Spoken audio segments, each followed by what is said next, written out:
Thank you for watching, and especially if you're joining us live this Saturday night.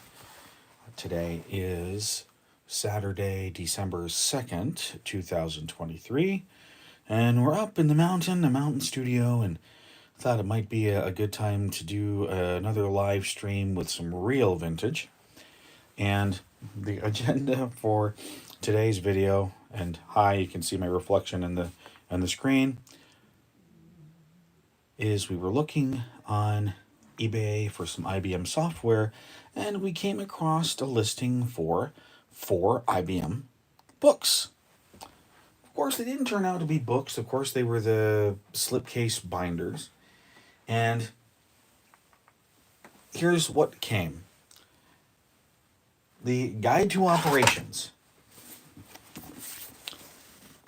first edition, with whoever owned the computer that this went with had a quad RAM EGA card. So are some quad RAM documents in here, or that were in here. I did take them out, set them aside, we'll scan them.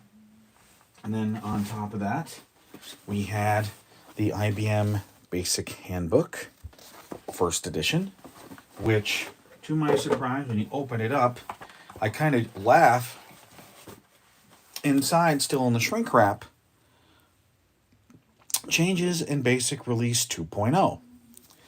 Now, if you read the page, it says, look at the edition notice on page subscript 2 of your IBM Personal Computer Basic book. If it says second edition May 1982, then replace the following pages, or correction, then the following pages should be added to or replaced in your basic book.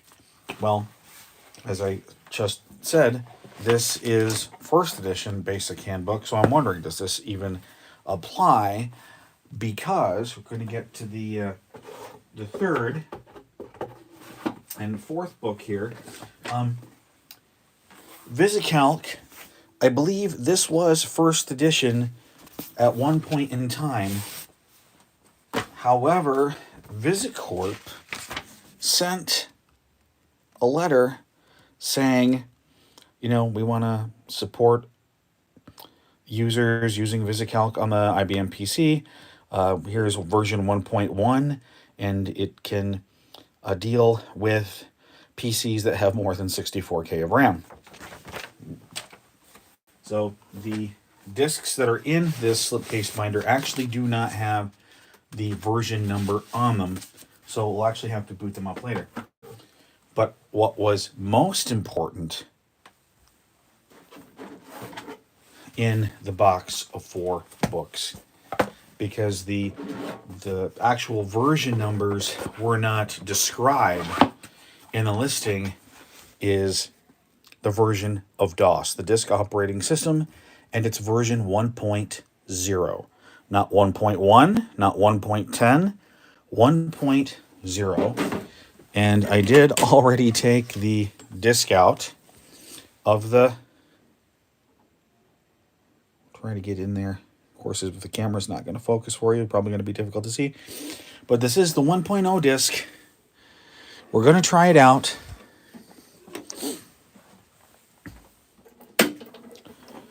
Now, the computer is going to squawk because the expansion unit is disconnected and turned off. So that is what the 1801 error signifies.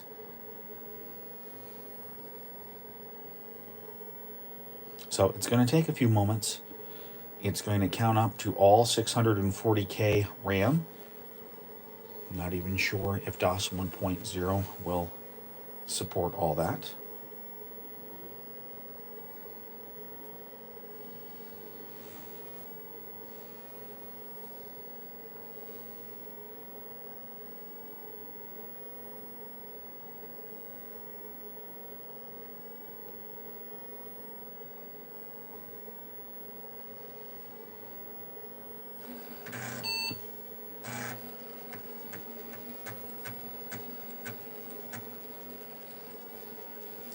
And of course, as I mentioned, today's date is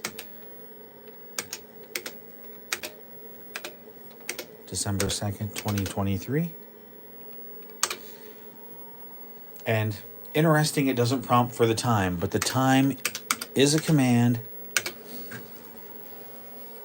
It's an external command in this version of DOS, which means there's actually a program for it on the floppy disk, and we're going to set our local time, which is 1945. And let's take a look at what's on the disk.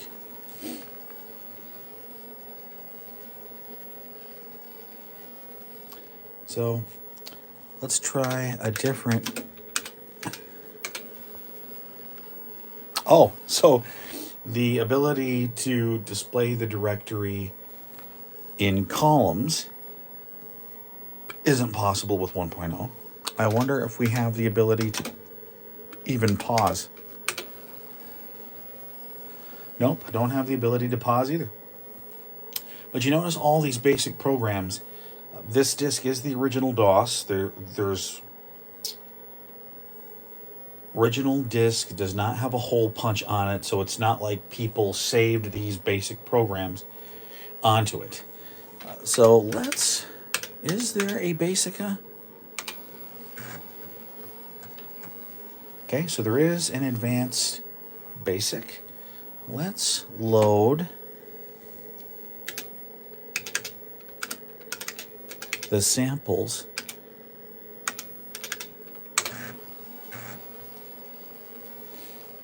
And see what's up.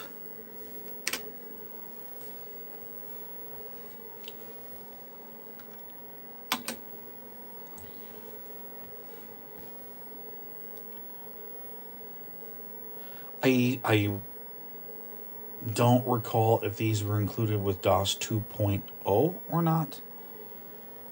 I vaguely remember, so I can't say with any certainty if they are or not. But let's just go through and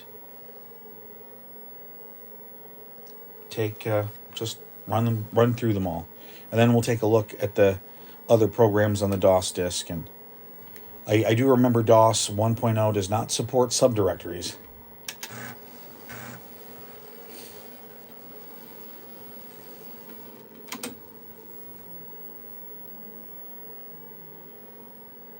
Okay, yes, these programs were included with DOS 2.0.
Well, there's the music sample.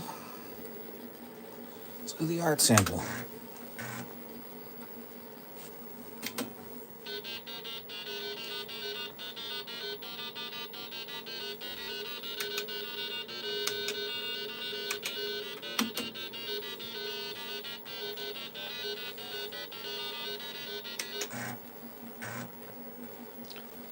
And the art sample and the mortgage, I think, was one of the only programs included with later versions, but we're not going to actually go through and do one. But it does go through and will amortize your options.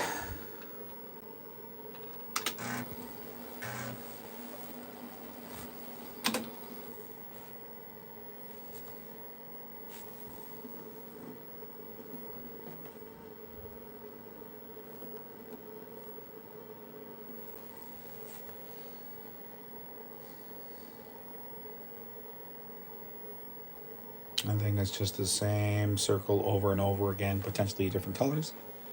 Yep.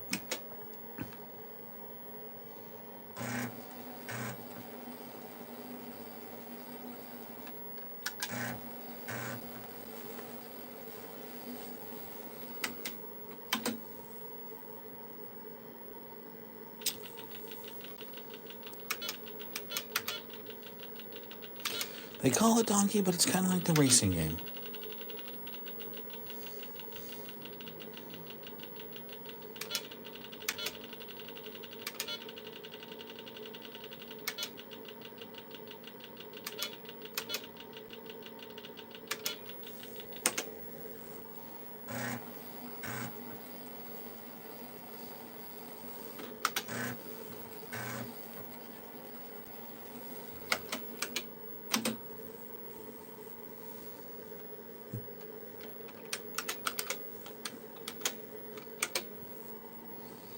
And do 3.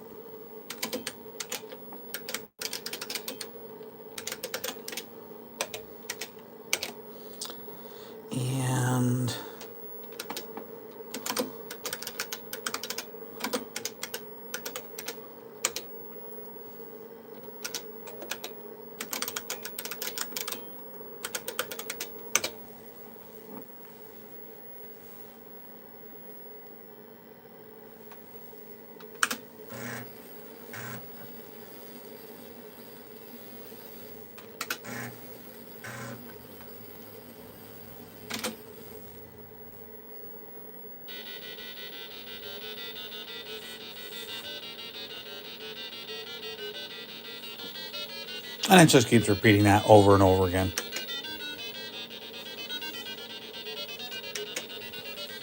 But you have to wait for it to finish one cycle before you can quit it.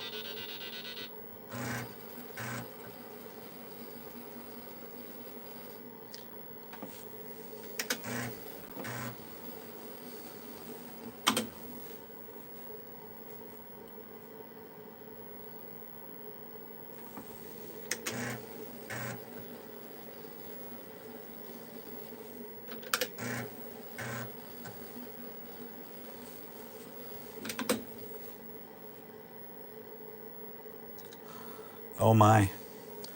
Well,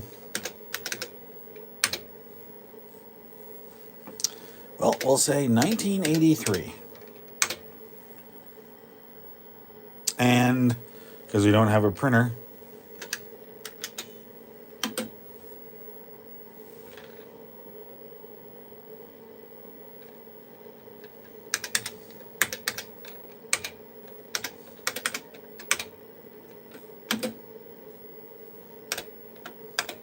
we can't print it. Oh, well, I think there's just one more. So let's go back to the system and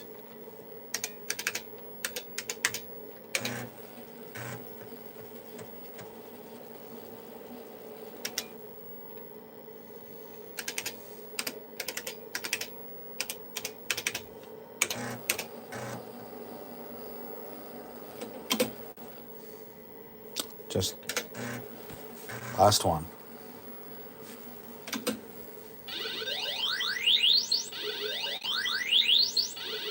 Which, kind of a little annoying.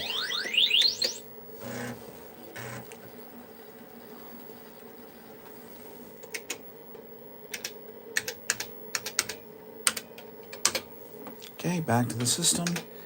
And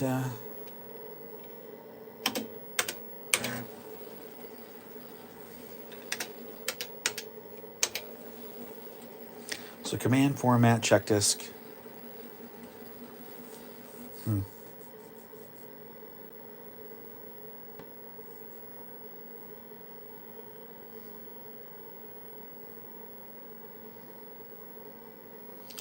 Oh, okay. I'm like wondering, why are there more basic files than samples, and it looks like some of the music is basic subroutines, which is okay. So we're gonna look and see if we can just look at com files, and essentially these are the other files that are on the DOS 1.0 disk. Of course, you got the command interpreter, the format, check disk, system transfer, disk copy, and disk comparison, compare file, compass compare files. Date and time, which are external commands. You actually have to have the program on the disk to change both of those. Mode, Edlin, which is the, in my opinion, very rudimentary line editor. The debugger, the basic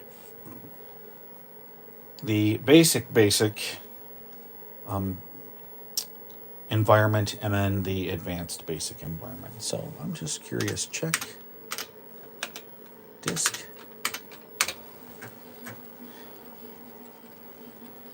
40 files on disk. It's a 160K floppy, and it does recognize all 640K in the environment. And if you want to talk about which version of DOS gives you the maximum amount of memory, well, I guess it would be DOS 1.0, and it can give you that maximum amount of memory because it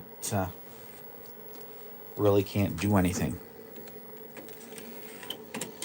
So just for giggles, let's format the disk in drive B.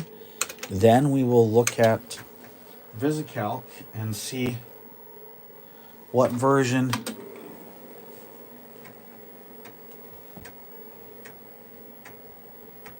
of VisiCalc it is.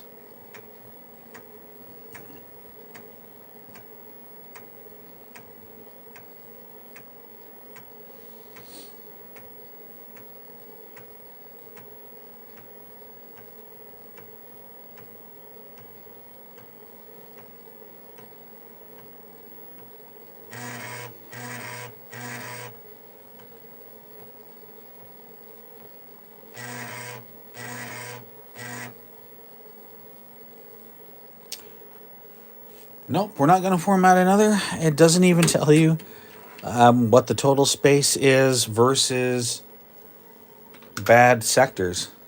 So, okay. Right. We will put this original DOS 1.0 disk away.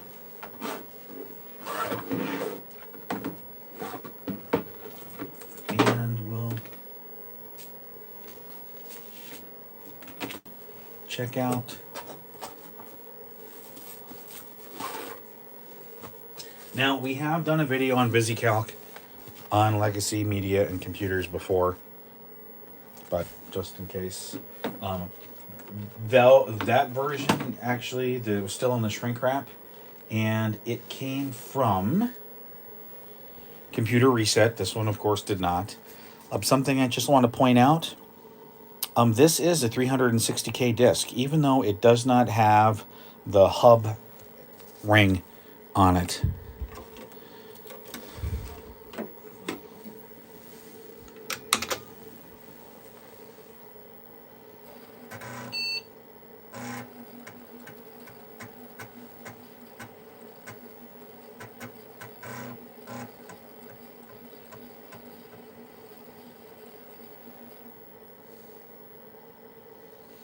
1979, 1981 software OS 16.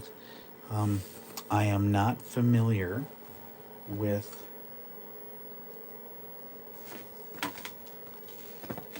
the VisiCalc commands. I'm just looking at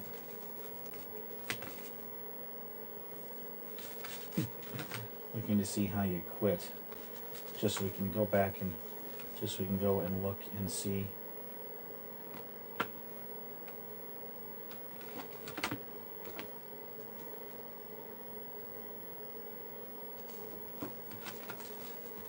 No, don't need to print. Just need to quit. Blank, clear, delete, edit, format. Just gonna check the command reference really quickly.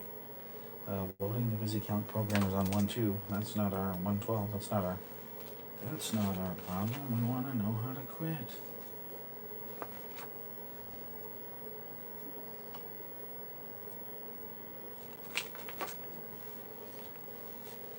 So I have a theory, quick segue, a theory about program usability. And that is, assume you've never used any other spreadsheet program before. Would looking at the VisiCalc instructions seem intuitive to you or not if it was the first spreadsheet program you've ever saw? Because I've seen maybe half a dozen different either integrated packages or standalone spreadsheet packages in my lifetime, and going back and looking at what's required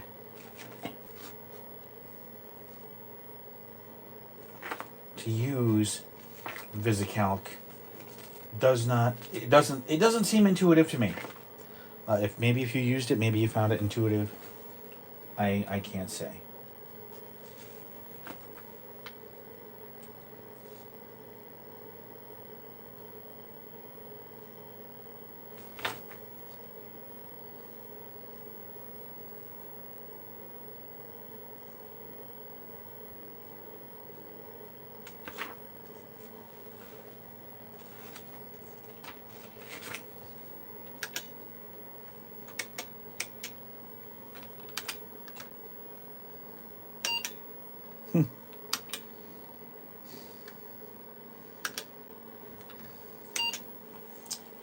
Doesn't seem to be any index special characters. C, D, E.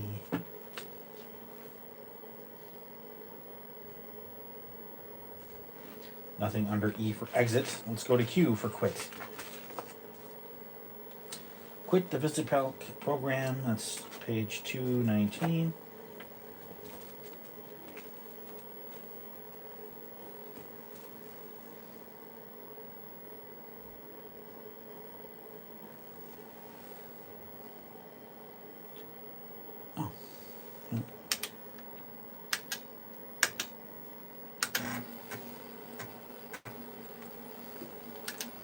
Let's look and see what's on the disk. So it looks like we have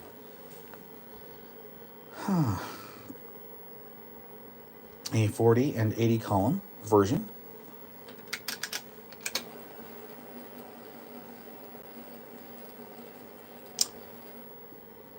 Can't even tell what version of DOS it is. So it must be 1.1, either 1.0 or 1.1. We're just going to type the octo exec bat. Oh, that's it. But it uses 11 bytes. Go figure. Well, that's okay.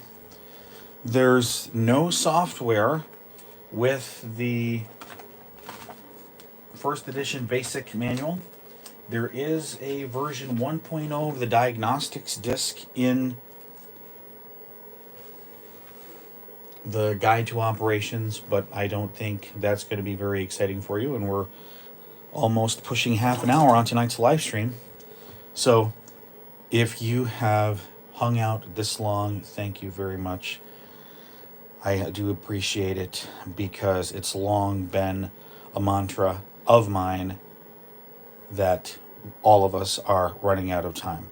So if you like this kind of retro content and you also like to help preserve all of this stuff because it's getting harder and harder to find, plus when you do find it, it's getting more and more expensive to acquire, and I'm more interested in acquiring it for preservation in the Richard M. Byron Library for IBM Systems Preservation. It is not, repeat, not a 501c3 library, so keep that in mind if you're thinking about it. So check out the channel. Please subscribe. Please like if you actually did like it.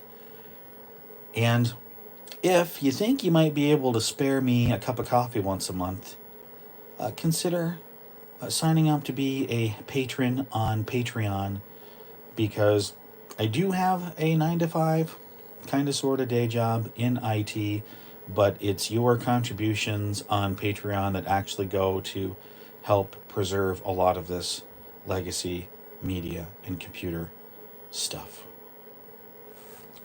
See you in the next